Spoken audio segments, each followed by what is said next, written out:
Class 7-এর রায় মার্টিনের প্রশ্নবিচিত্র বই থেকে দ্বিতীয় পর্যায়ক্রমিক মূল্যায়নের ইতিহাসের 6 নম্বর স্কুলের প্রশ্নগুলোকে সমাধান করব। একের প্রথম প্রশ্ন, মোহাম্মদ ঘুরি মারা গেলে তার বিজিত অঞ্চলগুলি ভাগ হয়ে যায় 4 জন অনুচরের মধ্যে। দ্বিতীয় প্রশ্ন, পাইবস ও সিজদা প্রথা চালু করেন গিয়াসউদ্দিন বলবন। মোহাম্মদ বিন তুগলক দ্বিতীয় রাজধানী তৈরি করেন দৌলতাবাদে। গ্র্যান্ড ট্রাঙ্ক রোড নির্মাণ করেন শের শাহ। 5 নম্বর প্রশ্ন, আকবর দহশলা ব্যবস্থা চালু করেন 1580 খ্রিস্টাব্দে। 6 নম্বর প্রশ্ন, দিল্লি শহরের প্রধান জলপথ ছিল যমুনা নদী। নিজামুদ্দিন আউলিয়া ছিলেন একজন সুফি সাধক। মোগল আমলে সোনার মুদ্রা পরিচিত ছিল মোহর নামে। ইংলিশ ইস্ট ইন্ডিয়া কোম্পানি তৈরি হয়েছিল 1600 খ্রিস্টাব্দে। ভারত থেকে ইউরোপে রপ্তানি করা হতো নীল। 2-এর প্রথম প্রশ্ন, আরবি ভাষায় সুলতান শব্দের অর্থ কী? কর্তৃত্ব বা ক্ষমতা। মালিক কাফুর কে ছিলেন? মালিক কাফুর ছিলেন আলাউদ্দিন খলজির সেনাপতি। পানিপথের প্রথম যুদ্ধ কত খ্রিস্টাব্দে হয়? 1526 খ্রিস্টাব্দে। আকবরের আমলের একজন বিখ্যাত ঐতিহাসিকের নাম লেখো। আবুল ফজল। কিলা মুবারক কি নামে বিখ্যাত? লাল কেল্লা। বাংলায় কোথায় ফরাসিদের ঘাঁটি ছিল? চন্দননগরে। দহশলা ব্যবস্থা কত খ্রিস্টাব্দে চালু হয়? 1580 খ্রিস্টাব্দে। 3 দেওয়া আছে সত্য না মিথ্যা নির্ণয় করো। প্রথম প্রশ্ন, সিরি শহরটি নির্মাণ করেন মোহাম্মদ বিন তুগলক। মিথ্যা। আলাউদ্দিন খলজি সিরি শহরটি নির্মাণ করেন। দ্বিতীয় প্রশ্ন, জমি জরিপের উপর ভিত্তি করে রাজস্ব নির্ধারণ করার পদ্ধতিকে বলা হয় জাপ্তি। সত্য। 1505 খ্রিস্টাব্দে সুলতান সিকান্দার লোদির সময়ে আগ্রা শহরের বিকাশ শুরু হয়। এটা হবে সত্য। 4 নম্বরের প্রশ্ন, বাবর মাত্র 12 বছর বয়সে ফরগানা প্রদেশের শাসনভার পান। সত্য। 4-এ দেওয়া আছে ক স্তম্ভের সঙ্গে খ স্তম্ভ মেলাও। খলিফা। খলিফা হবে দুর্বাস। বি। বলবন। বলবন হবে তুর্কানি চিহলগানি। সি। খলজি বিপ্লব। ইলবাড়ি তুর্কি অভিজাতদের ক্ষমতার অবসান। ডি। রাজা গণেশ হবে বাংলা। এ। 5-এ নিচের বিবৃতিগুলির সঙ্গে নিচের কোন ব্যাখ্যাটি সবচেয়ে মানানসই খুঁজে লেখো। 1 নম্বর আছে বিবৃতি, মোহাম্মদ বিন তুগলক যে তামার মুদ্রা চালু করেছিলেন তা অনেকে জাল করে। ব্যাখ্যা 1-এ দেওয়া আছে মুদ্রা জাল করা সম্মানের ব্যাপার ছিল। ব্যাখ্যা 2, মুদ্রা জাল করলে সুলতান পুরস্কার দিতেন। ব্যাখ্যা 3, ওই মুদ্রা যাতে জাল না করা যায় তার ব্যবস্থা করা হয়নি। ব্যাখ্যা 3টা হবে মানানসই। 5-এর দ্বিতীয় প্রশ্ন, বিবৃতি, হুমায়ুনকে একসময় ভারত ছেড়ে চলে যেতে হয়েছিল। ব্যাখ্যা 1-এ দেওয়া আছে তিনি নিজের ভাইদের কাছে যুদ্ধে পরাজিত হয়েছিলেন। ব্যাখ্যা 2, তিনি শের খানের কাছে যুদ্ধে পরাজিত হয়েছিলেন। ব্যাখ্যা 2 হচ্ছে সঠিক। 3 নম্বর আছে বিবৃতি, ইউরোপ থেকে জলপথে ভারতে আসার জন্য পর্তুগিজরা বেশি উৎসাহ দেখিয়েছিলেন। ব্যাখ্যা 1-এ আছে পর্তুগিজরা ভারতের মশলার বাণিজ্যকে দখল করতে চেয়েছিলেন। তারা ভারতে অর্থ বিনিয়োগ করতে এসেছিল। তারা ভারত দখল করতে এসেছিল। ব্যাখ্যা 1 হবে উত্তর, পর্তুগিজরা ভারতের মশলার বাণিজ্যকে দখল করতে চেয়েছিল। 4 নম্বর আছে বিবৃতি, মহেশ দাসের নাম হয়েছিল বীরবল। তার গায়ে খুব জোর ছিল। তিনি খুব বুদ্ধিমান ছিলেন। তিনি মোগলদের বিরুদ্ধে বীরত্ব দেখিয়েছিলেন। ব্যাখ্যা 2 হবে মানানসই, তিনি খুব বুদ্ধিমান ছিলেন। 6-এর প্রথম প্রশ্ন, কোথায় কেন শাহজাহানবাদ শহরটি গড়ে উঠেছিল? কেন কোথায় শাহজাহানবাদ শহরটি গড়ে উঠেছিল? উত্তর এখান থেকে এই পর্যন্ত।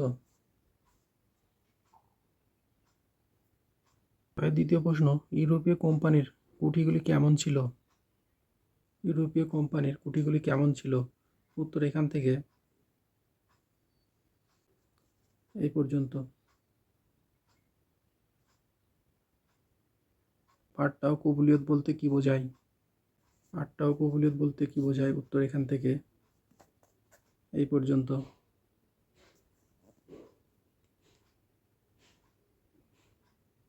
4 নম্বরের প্রশ্ন, ইকতা ও ইকতাদার বলতে কি বোঝায়? ইকতা ও ইকতাদার বলতে কি বোঝায়? উত্তর এখান থেকে এই পর্যন্ত।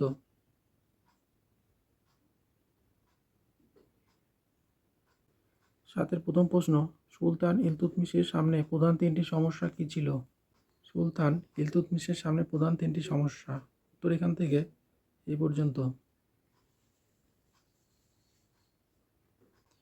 সাতের দ্বিতীয় প্রশ্ন, দিল্লি শহরের প্রধান সমস্যা কী ছিল, কিভাবে তার সমাধানের চেষ্টা করা হয়েছিল? উত্তর এখান থেকে এই পর্যন্ত।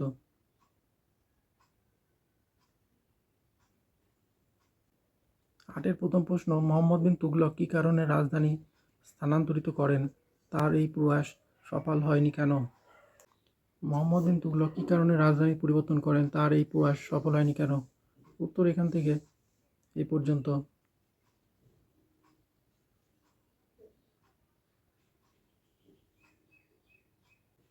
অথবাতে যে প্রশ্নটা আছে, মোহাম্মদ বিন তুগলকের পরিকল্পনাগুলি আলোচনা করো। মোহাম্মদ বিন তুগলকের পরিকল্পনাগুলি ছিল মূলত বিতর্কিত। তার কিছু গুরুত্বপূর্ণ পরিকল্পনা নিচে আলোচনা করা হলো। একে আছে রাজধানী স্থানান্তর। মোহাম্মদ বিন তুগলক দিল্লি থেকে দেবগিরিতে রাজধানী স্থানান্তর করেন, যার নাম দেন দৌলতাবাদ। এর কারণ ছিল দেবগিরি সাম্রাজ্যের কেন্দ্রস্থলে অবস্থিত এবং মঙ্গল আক্রমণ থেকে নিরাপদে ছিল।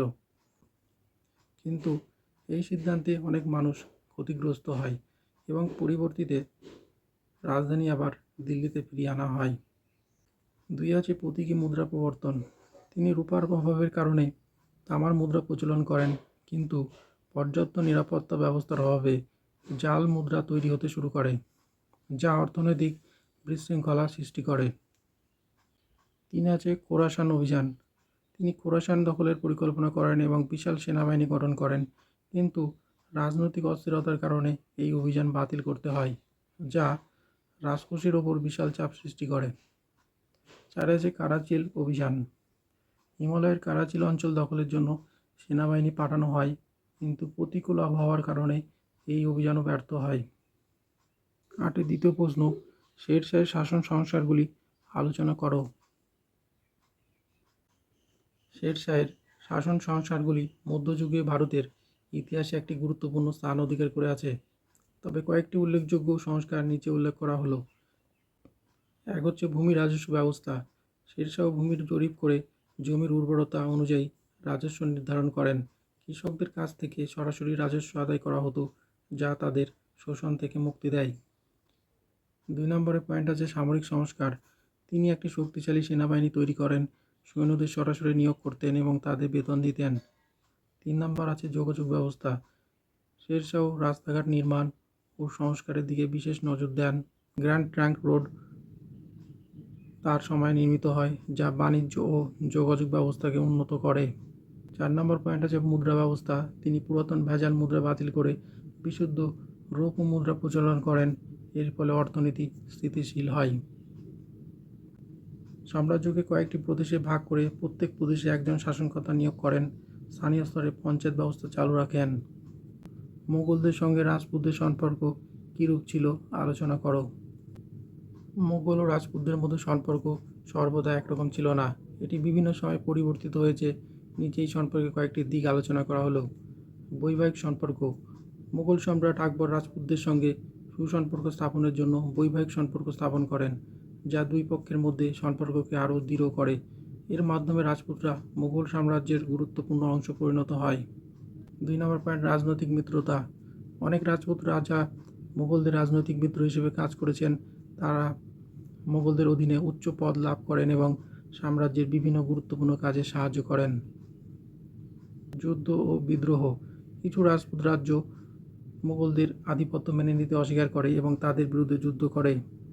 উদাহরণস্বরূপ, মেওয়ারের রানা প্রতাপ আকবরের বিরুদ্ধে দীর্ঘকাল ধরে যুদ্ধ চালিয়েছিলেন।